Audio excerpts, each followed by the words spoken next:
Behavioral psychology is useful for every person, whether student, professional, irrespective of what the age group is because it helps a person understand who they are. It helps them understand who they are working with. So for lawyers, definitely it is important to understand how they feel about a particular case.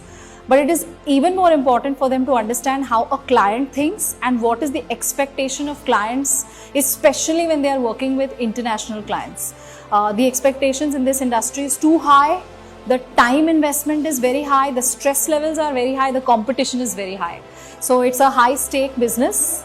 If they use behavioral psychology, it just makes their life a lot more simple. This session was fun for me because I love being around students. They give me the energy and the motivation and inspiration that is required.